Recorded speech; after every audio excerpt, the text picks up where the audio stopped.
প্রধানমন্ত্রী হিসেবে 2015 সালে দায়িত্ব নেন জাস্টিন ট্রুডো। তখন থেকেই সারা পৃথিবীতে আলোড়ন তৈরি করেন ক্যারিসম্যাটিক লিডার হিসেবে।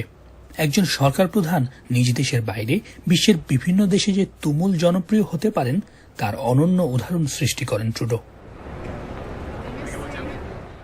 15 সালের পর 2019 ও 2021 সালের নির্বাচনে জয়ী হয়ে 3 বারের প্রধানমন্ত্রী তিনি।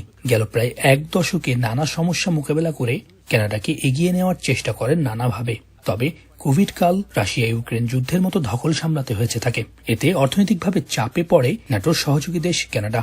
জিনিসপত্রের দাম বেড়ে যায়, দেখা দেয় আবাসন সংকট। যুদ্ধের কারণে বিভিন্ন দেশ থেকে আসে শরণার্থী। এছাড়া অভিবাসীদের সংখ্যা বাড়ায়, বিপদের পারদও বাড়তে থাকে। এতে নিজ দেশেই চাপের মুখে পড়েন ট্রুডো। পরে তার রাজনৈতিক দল লিবারেল পার্টি থেকেও চাপ বাড়ায়, জানুয়ারিতে ঘোষণা দেন পদত্যাগের।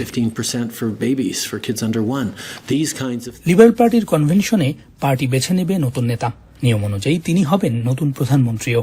এরপর বছরের শেষ দিকে হবে নির্বাচন। বিদায় বেলায় এক বক্তব্যে আবেগ ধরে রাখতে পারেননি 53 বছর বয়সী Trudeau.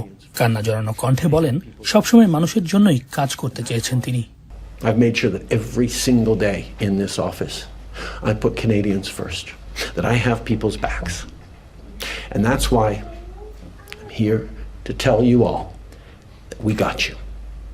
Even in the very last days of this government, we will not let Canadians down today and long into the future. নতুন প্রধানমন্ত্রী হিসেবে আলোচনায় এগিয়ে 59 বছর বয়সী মার্ক কার্নি। তিনি ছিলেন ব্যাংক অফ কানাডার গভর্নর। ব্যাংক অফ ইংল্যান্ডেরও নেতৃত্ব দিয়েছেন।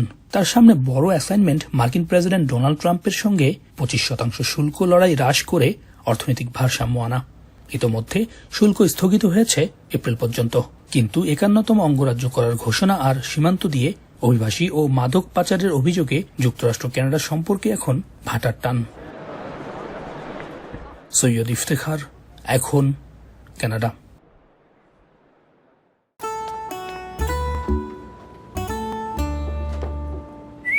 এই ঈদে জুয়েলারি ক্লোদিং এ বিকাশ পেমেন্টে ডিসকাউন্ট।